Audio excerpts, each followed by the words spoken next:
Mas? Saya peroleh hari Sabtu kemarin Bapak Ibu. Jadi sedikit cerita deh. Hari Sabtu kemarin sekitar jam 11-an itu saya ditelepon dari BPGB yang berpusat di Jalan Kaliurang itu.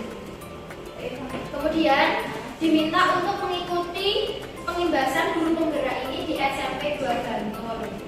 Nah, itu acaranya dari jam 12 kita harus sampai sana. Jadi itu dulu nih loh. Sampai jam setengah 5 di SMA 2 Bantul. Maaf tadi SMP ya. Nah, di sana saya diberi beberapa materi yang nantinya akan disampaikan atau diwajibkan untuk menyampaikan ke Bapak Ibu guru yang ada di sekolah dan di BK. Seperti itu. Nah, ini kira-kira materi yang akan kita pelajari bersama-sama. Sebelumnya mohon maaf ya Bapak Ibu, bukan bermaksud saya lebih tahu atau lebih bagaimanapun. Saya hanya menyampaikan saja, mohon maaf. Yang pertama kita akan belajar bersama tentang disiplin positif dan nilai-nilai kebijakan universal.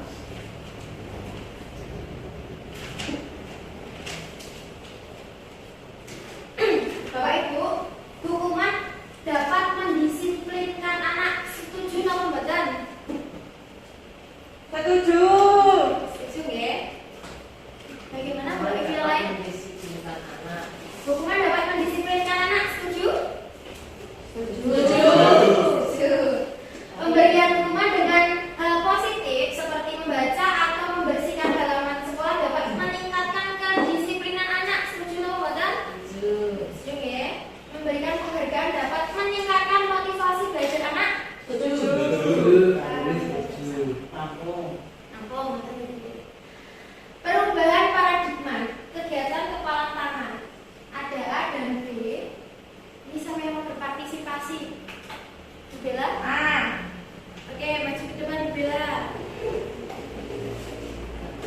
A dan B ada saya dan teman saya, jadi jenengan yang B ya Bu ya.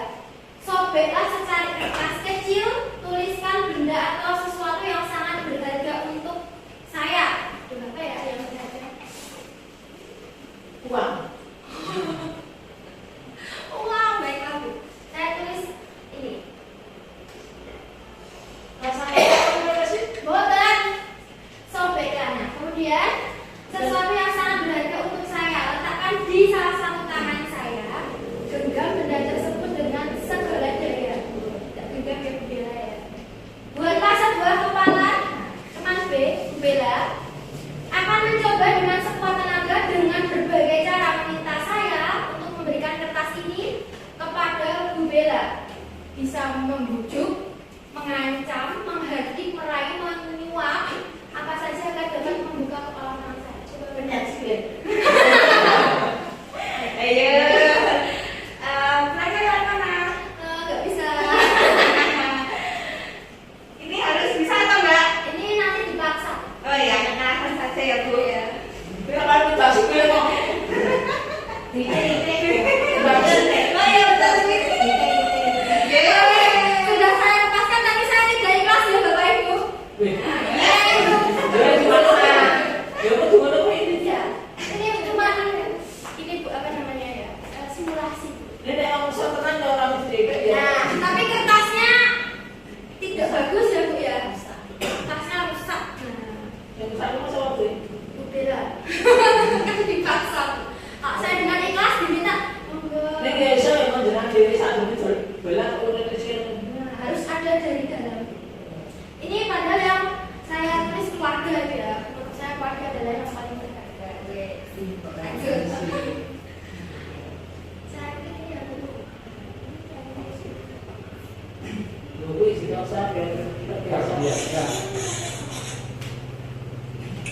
Kalian semua wajib berenang. Anak-anak, kalian harus ikuti kesulitan sama ibu ya. Ini kan gampang, masa juga aja nggak bisa. Pernahkah ibu dan bapak guru waktu kecil dulu mengalami dipaksa untuk melakukan suatu aktivitas? Atau mungkin sebagai guru dan orang tua pernah memaksa anak atau murid kita?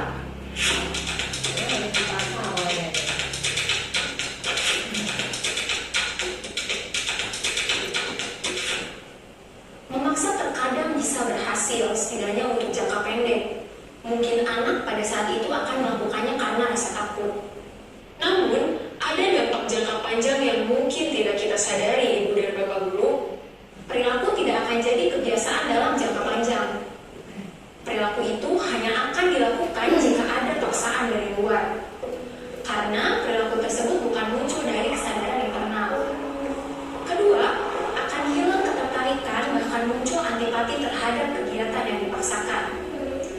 Misalnya anak yang dipaksa les musik, mungkin malah akan muncul antipati pada musik. Bukan karena musiknya, tetapi karena pemaksaannya. Yang ketiga, kemerdekaan berekspresi dan potensi anak menjadi terbatas. 3 dampak pemaksaan yang Ibu dan Bapak Guru saksikan tadi tentu saja bertolak belakang dengan perilaku disiplin yang kita harapkan. Ki Hajar Dewantara menyiratkan bahwa disiplin yang kuat adalah syarat utama untuk mencapai kemerdekaan. Dalam konteks pendidikan, untuk menciptakan murid yang merdeka diperlukan disiplin yang kuat, yaitu disiplin diri dan memiliki motivasi internal. Sementara merdeka menurut Ki Hajar Dewantara yaitu tidak hanya terlepas dari diri, akan tetapi juga cakap buat memerintah diri sendiri. Hal yang sama diungkapkan oleh Diane Gozan bahwa disiplin diri dapat membuat seseorang menggali potensinya menuju kepada suatu tujuan, sesuatu yang dihargai dan bermakna. Sebagai pendidik, kita sebaiknya menerapkan cara-cara yang lebih positif ketika meminta murid melakukan sesuatu tanpa harus memaksa. Di antaranya dengan melakukan hal-hal sebagai berikut. Yang pertama, mengajak atau mendorong murid melakukan kegiatan yang membuat mereka senang. Yang kedua, membantu murid untuk menemukan inspirasinya. Dan yang ketiga, membuka ruang dialog dengan murid. Nah, Ibu dan Bapak Guru, sekarang mari kita refleksikan bersama. Apakah kita cenderung memaksa murid untuk patuh mengerjakan sesuatu? Atau dengan kita melakukan cara-cara lain yang membuat murid merasa senang dan dihargai dalam mengerjakan sesuatu? Bagaimana rasanya ketika melakukan sesuatu yang tanpa dipaksa? Lalu, cara seperti apa yang ingin Ibu dan Bapak Guru praktikkan di kelas? Selamat belajar Ibu dan Bapak Guru hebat. Salam dan bahagia.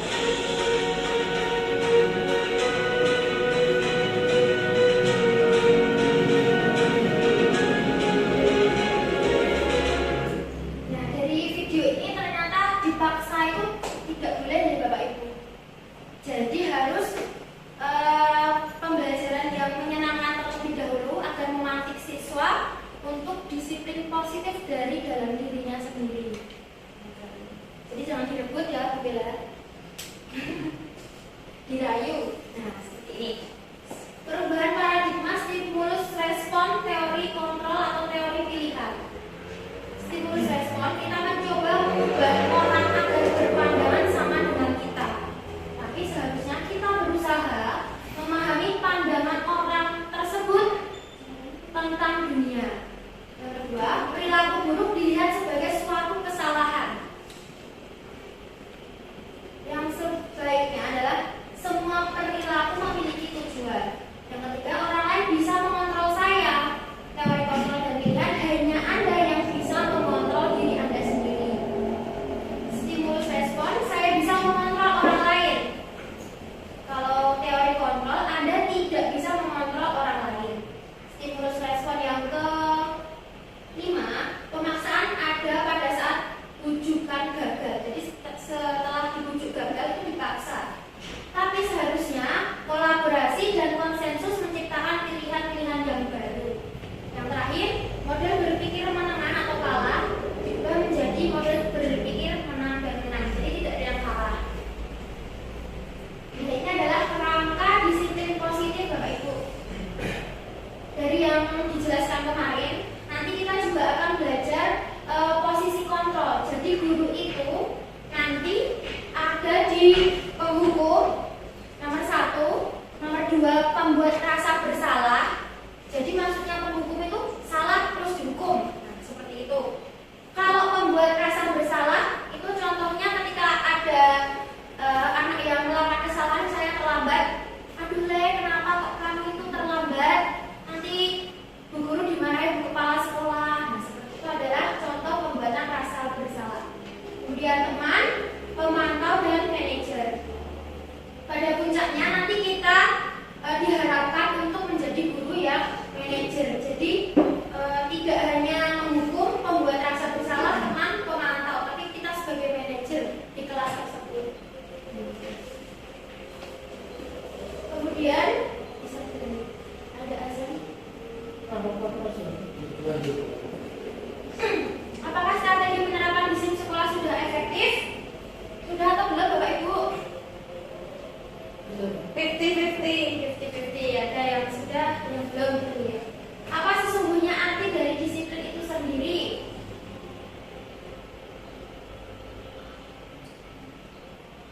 kaitannya dengan nilai-nilai kebijakan universal? Apa kita melakukan sesuatu karena adanya dorongan dari luar atau ada dorongan lainnya?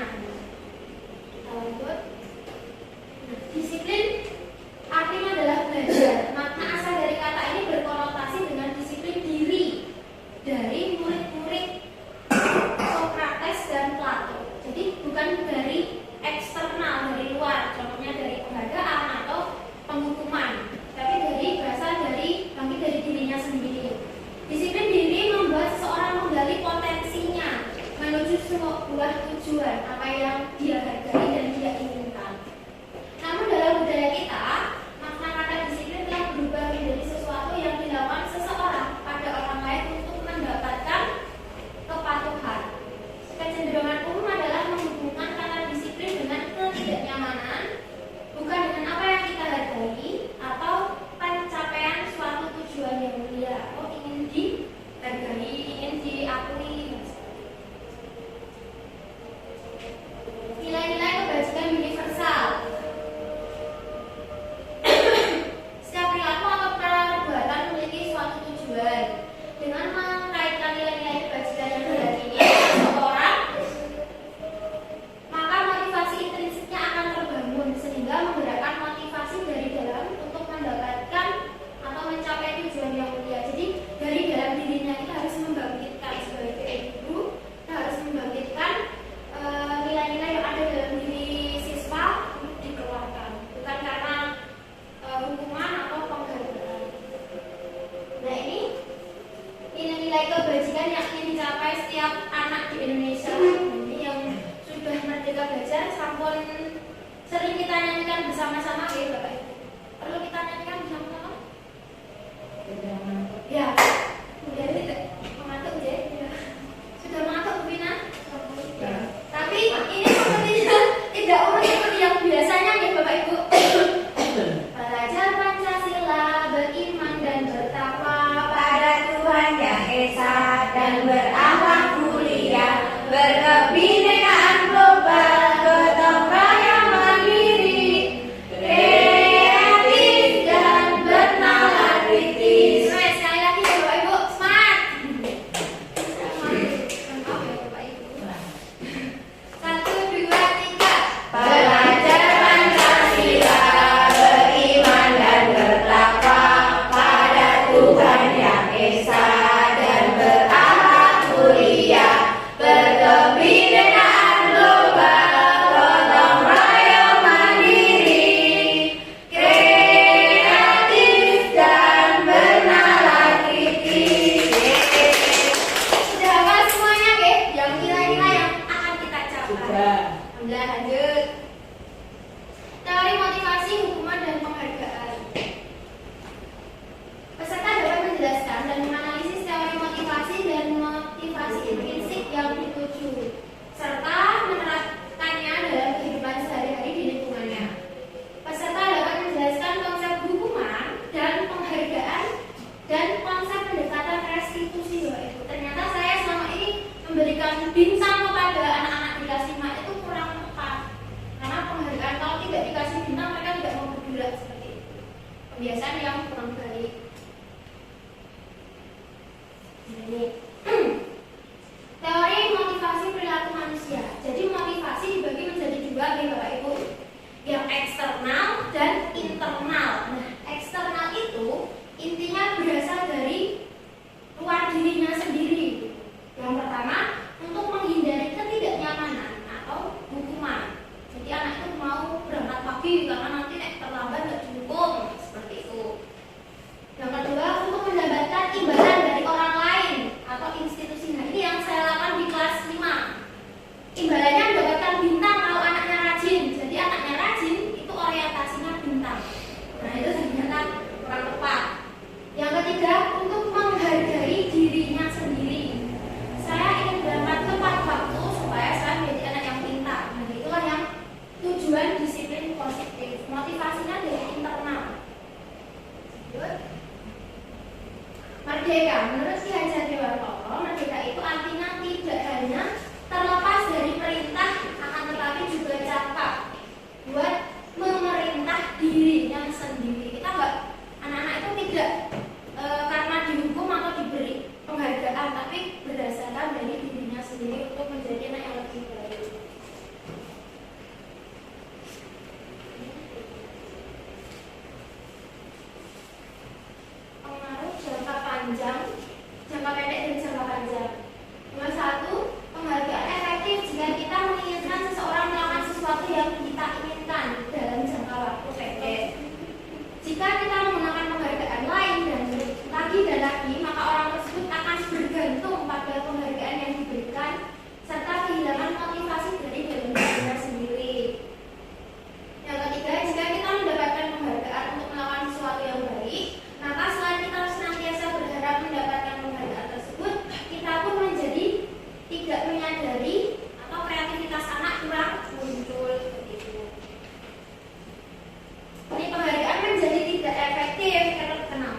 menciptakan persaingan di kelas.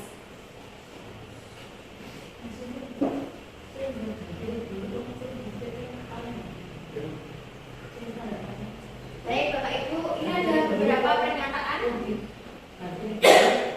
Yang pertama, mencatat 100 kali di dalam buku kalimat saya tidak akan terlambat lagi karena terlambat ke sekolah, termasuk hukuman atau konsekuensi? Hukuman ya.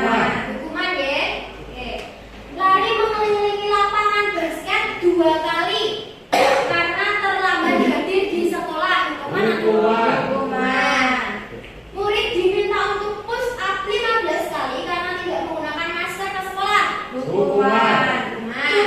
Menggantikan kertas tugas teman yang telah dicoret-coret, konsekuensi. Membersihkan tumpahan air di meja tulis karena tersenggol pada saat belajar, konsekuensi. Murid disuruh untuk menggunakan sepatu seharian di sekolah karena tidak mengenakan sepatu hitam, hukuman atau konsekuensi? Hukuman. Murid disuruh untuk tidak Menggunakan sepatu karena sepatu karena warna sepatunya tidak hitam, hukuman. hukuman ya. Lari mengelilingi lapangan basket 2 kali karena terlambat 10 menit untuk pelajaran PJUK, hukuman. Oke, kita lihat bersama. Ternyata betul, nomor 1 adalah hukuman, nomor 2 hukuman, nomor 3 hukuman, yang 3 konsekuensi, yang keempat, yang kelima konsekuensi, hukuman, dan yang terakhir adalah hukuman yang mungkin. Terlambat 10 menit untuk pelajaran sekolah dan konsekuensi. Karena ini jadwalnya sudah mulai, tapi anak tersebut terlambat, berarti itu konsekuensinya dia karena terlambat. Soal hukum seperti itu ya Pak. Hukuman gitu. Bisa dihukum hukuman. Nah itu nanti di akhir ada kesepakatan kelas. Perbedaan hukuman dan konsekuensi ya Bapak Ibu. Kalau hukuman sesuatu yang menyakitkan harus terjadi. Kalau konsekuensi sesuatu harus terjadi karena sudah ada jaminan atau kesepakatan kelas nanti ya. Membuat anak sakit fisik maupun hati untuk jangka waktu lama. Membuat anak merasa tidak nyaman dalam jangka waktu pendek. Anak membenci kedisiplinan. Kalau konsekuensi anak menghargai kedisiplinan. Kalau hukuman itu paksaan, kalau konsekuensi itu stimulus dan tanggapan. Hukuman mendorong anak menyakiti dirinya sendiri. Kemudian kalau konsekuensi itu mendorong anak agar mudah menyesuaikan diri. Hukuman konsep diri yang buruk, konsekuensi konsep diri yang baik itu maksudnya dirinya tuh menjadi merasa buruk gitu Bapak Ibu. Kalau yang konsekuensi ya karena memang sudah dilakukan kesalahan, berarti saya berkonsekuensi bertanggung jawab untuk melakukan hukuman tersebut. Kemudian hukuman itu anak belajar untuk menyembunyikan kesalahan. Kalau konsekuensi anak belajar untuk mematuhi peraturan. Yang terakhir, hukuman itu dapat menyebabkan anak marah, merasa bersalah, dipermalukan, merasa tak dihargai, kehilangan hak, tidak nyaman diasingkan untuk sementara waktu, try out, jadi tidak selesai. Kemudian kita akan belajar restitusi. Ini udah berapa menit kecilnya? Masih lama banget. Apa itu restitusi? Restitusi adalah proses menciptakan kondisi bagi murid untuk memperbaiki kesalahan mereka. Walaupun mereka salah, tapi diberi kesempatan untuk memperbaiki. Namanya restitusi. Sehingga mereka bisa kembali pada kelompok mereka dengan karakter yang lebih kuat. Restitusi juga merupakan proses kolaboratif yang mengajarkan murid untuk mencari solusi masalah mereka dan membantu murid berpikir tentang orang seperti apa yang mereka inginkan. Anak itu pengen jadi seperti apa, terus sebagai seorang guru itu mengarahkan.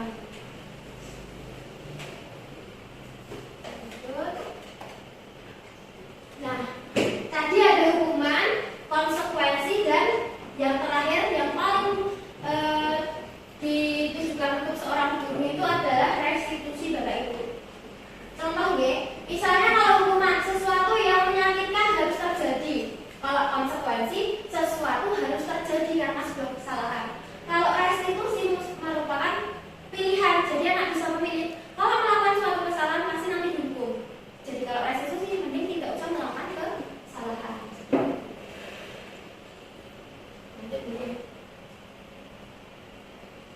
Ciri-ciri restitusi. 1. Bukan untuk menebus kesalahan, namun untuk belajar dari kesalahan. Setelah anak melakukan kesalahan, Bapak Ibu guru nanti membimbing baiknya seperti apa. Jadi belajar dari kesalahan. Kemudian memperbaiki hubungan, tawaran bukan paksaan. Restitusi menuntut untuk melihat ke dalam diri. Jadi anak-anak tuh bagaimana kalau seperti ini, salah betul. Restitusi mencari kebutuhan dasar yang mendasari tindakan. Restitusi diri adalah cara yang paling baik. Restitusi fokus pada karakter bukan tindakan. Restitusi fokus pada solusi, dan restitusi mengembalikan murid yang berbuat salah pada kelompoknya. Jadi tidak diasingkan. Misalnya si A itu terlalu nakal, itu dipisahkan dari teman-temannya yang lain, itu tidak seperti itu, tapi dikembalikan dengan diberi pengertian dan pengarahan sebelumnya.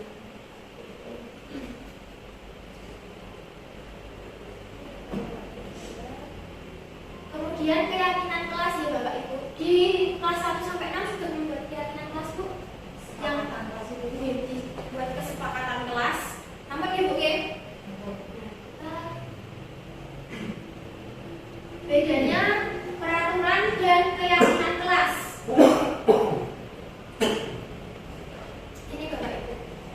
Budaya positif yang ada di sekolah, kemudian lingkungan positif, kemudian kalau di kelas itu keyakinan kelas. Jadi kenapa kok bukan peraturan tapi malah keyakinan? Jadi keyakinan itu berdasarkan dari dalam diri anak-anak sendiri, bukan karena peraturan itu kan kesannya kesannya kan dibuat oleh gurunya untuk ditaati pada muridnya. Padahal sekarang harusnya student center gitu. Anak-anak buat sendiri, kemudian gurunya membimbing untuk menghasilkan keyakinan kelas.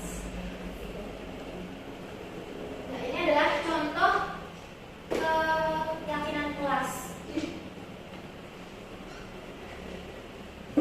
Datang tepat waktu, mengucapkan salam, jaga kebersihan sekolah, berdoa sebelum dan sesudah kegiatan, aktif dalam pembelajaran, tertib, kesepakatan kelas.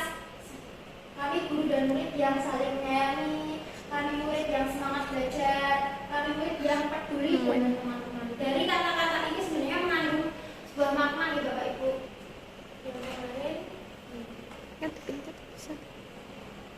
Contohnya dari yang pertama, selalu kembalikan buku ke tempatnya. Nilainya normal sih Bapak Ibu. Selalu kembalikan buku ke tempatnya. Disiplin, tanggung jawab. Kemudian dilarang mengganggu orang lain. Toleransi, menghargai orang lain. Tadi di sekolah 15 menit sebelum pembelajaran dimulai. Disiplin. Dilarang melakukan kekerasan. Dilarang melakukan kekerasan. Toleransi, disiplin, masuk betul. Dilarang menggunakan narkoba. Disiplin, tanggung jawab terhadap dirinya sendiri. Bergantian atau menunggu giliran, nggak robot gitu. Berarti tanggung jawab, disiplin. Menggunakan masker. Disiplin. Tanggung jawab. Jangan berlari di kelas atau di koridor. Disiplin ya. Oke. Nah, yang pertama tadi selalu kembalikan buku ke tempatnya, contoh tanggung jawab, tapi disiplin juga masuk.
sampainya berkurang. Mengembalikan barang teman yang telah dipinjam dan mengucapkan terima kasih. Ini perlu ditekankan lagi Bapak Ibu.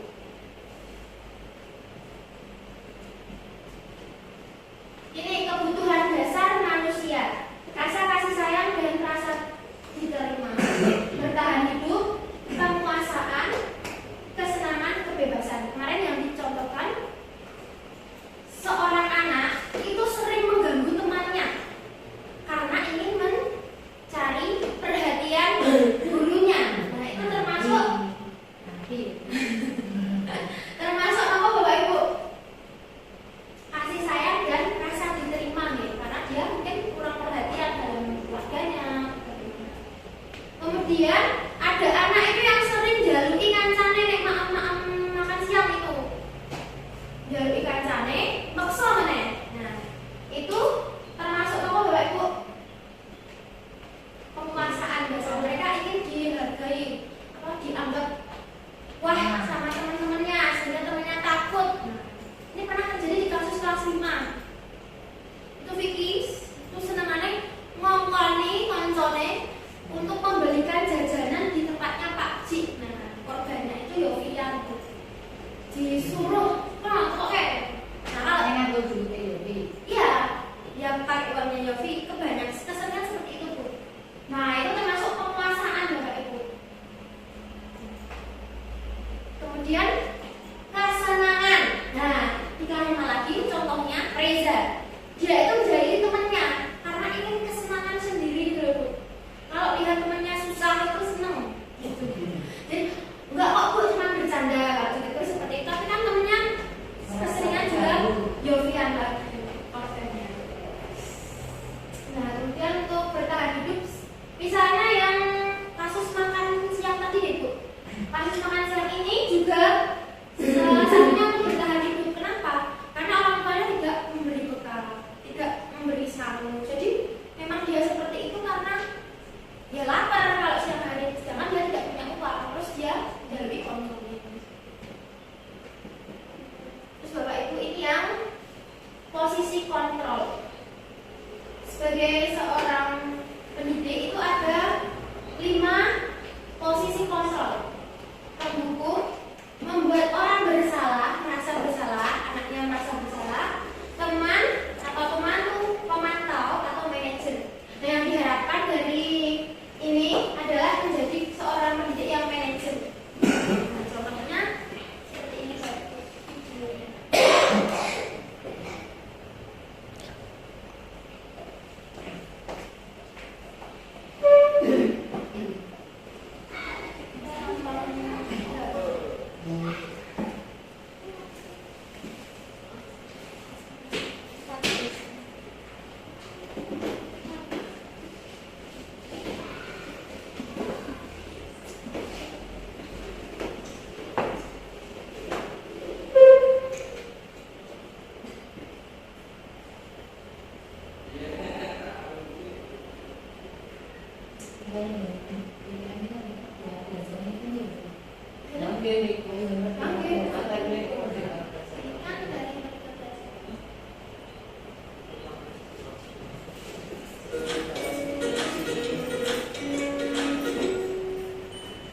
Salam bahagia Ibu dan Bapak Guru hebat. Dalam penerapan disiplin positif restitusi, salah satu program yang dikembangkan adalah 5 posisi kontrol. 5 posisi kontrol dalam restitusi adalah proses perjalanan seorang pendidik agar dapat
menunjuk, menyakiti, dan menyindir. Hukuman bisa berupa fisik maupun psikis. Ibu dan bapak guru hebat. Dampak yang terjadi pada murid ketika guru berada pada posisi penghukum adalah murid cenderung akan memberontak, bahkan menyimpan dendam.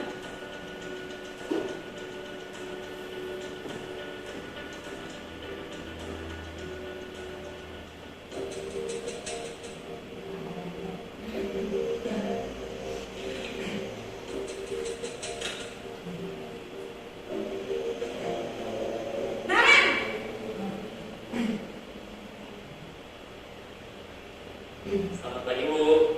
Naren, kamu kenapa terlambat lagi, nak? Ya Tuhan, Naren, kamu senang ya bikin ibu susah ya? Kalau kamu terlambat lagi, nanti ibu yang ditegur bapak kepala sekolah, nak. Disangka ibu tidak bisa membina kamu. Duh, gimana ini? Maaf, Bu. Duh, Gusti Naren, kamu suka ya kalau ibu ditegur bapak kepala sekolah? Terus, sekarang ibu harus tulis apa ini di buku absen? Ini kamu sudah sering terlambat loh. Ibu harus apa coba? Maaf, Bu. Maaf sekali. Ya sudah, lain kali jangan bikin ibu susah lagi ya, nak ya. Ibu tidak akan kuat lagi kalau kamu begini terus. Bisa jantungan kalau ibu tegur bapak kepala sekolah. Sana cepat ke kelas. Maaf ya, Bu. Maaf sekali. Posisi pembuat rasa bersalah berbicara dengan nada tenang, cenderung lembut.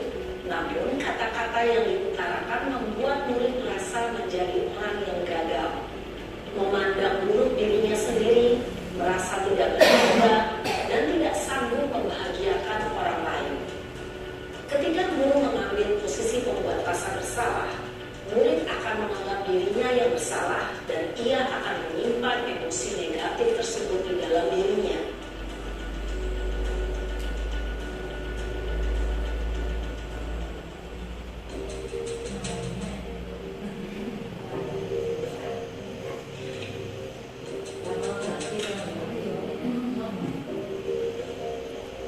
Naren!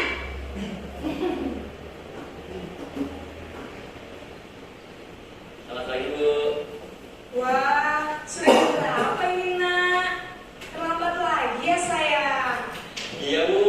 Habis ibu saya lupa bangunkan saya, Bu. Kamu malah menyalahkan ibu kamu. Kamu bukannya anak yang larinya paling kencang. Kok terlambat sih? Iya, Bu. Saya memang terlambat bangun tadi. Jadi, biarpun saya lari kencang, tetap gak kejar, Bu. Ya sudah sana. Nanti lain kali larinya lebih kencang lagi ya. Biar gak terlambat lagi. Bikin seneng ibu. Demi ibu. Bisa kan? Bisa lah, Bu.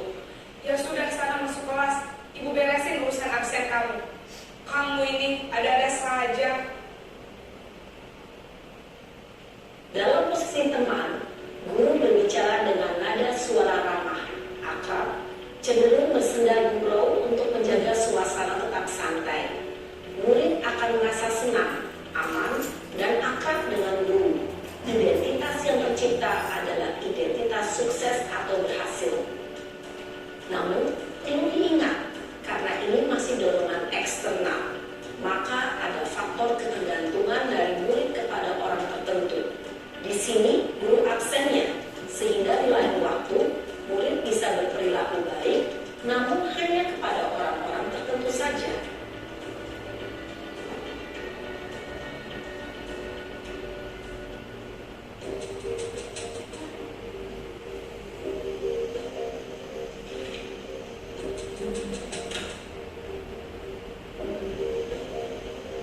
Naren!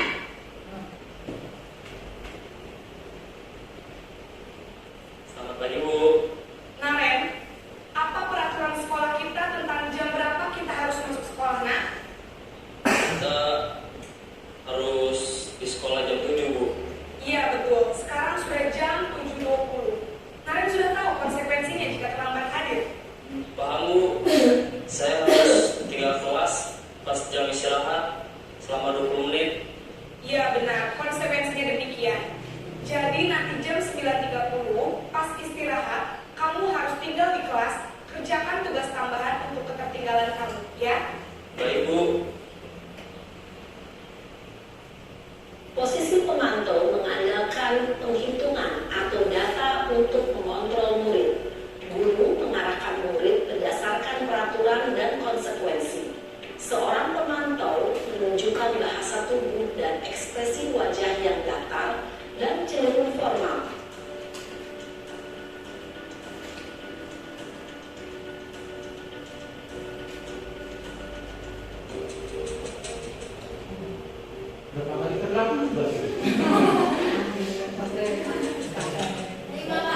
Berarti hari rumah. Naren,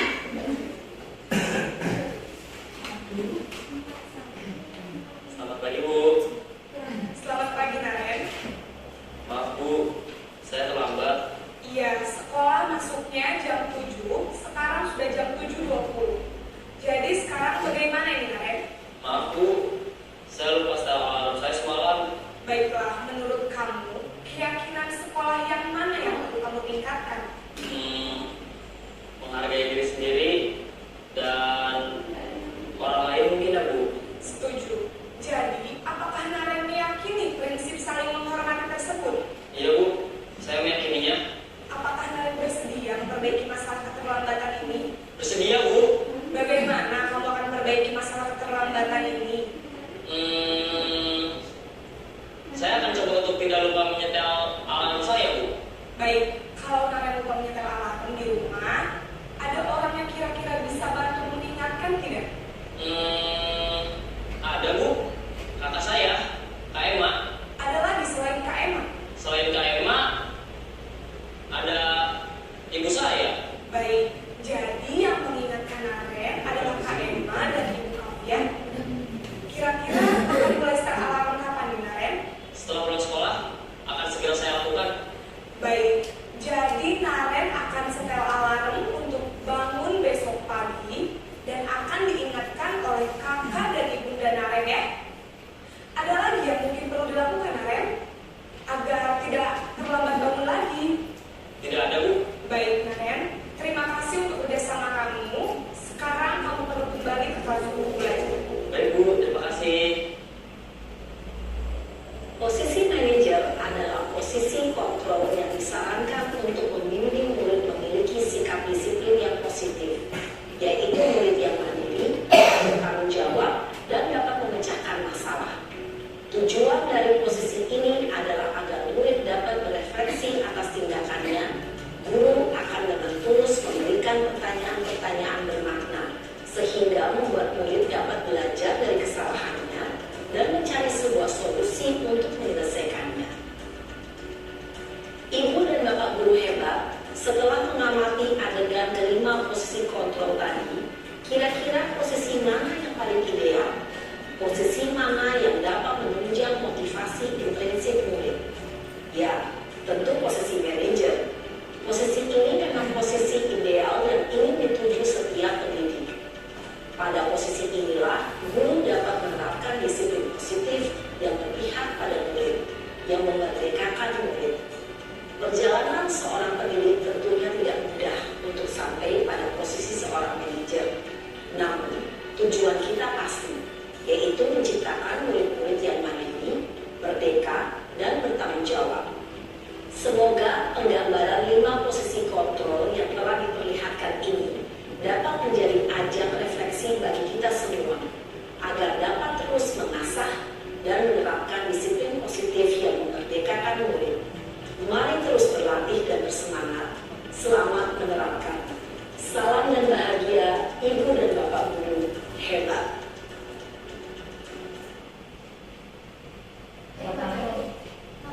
Alhamdulillah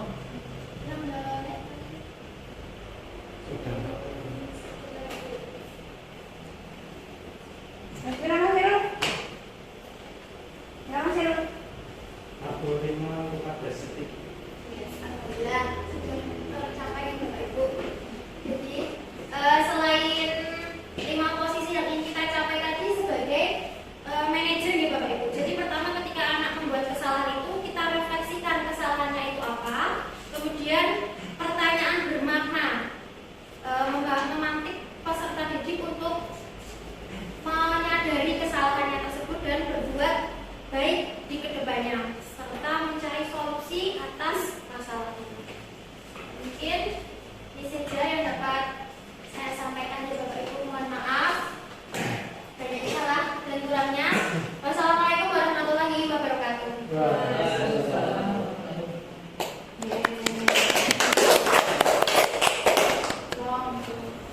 Aksen Mbak.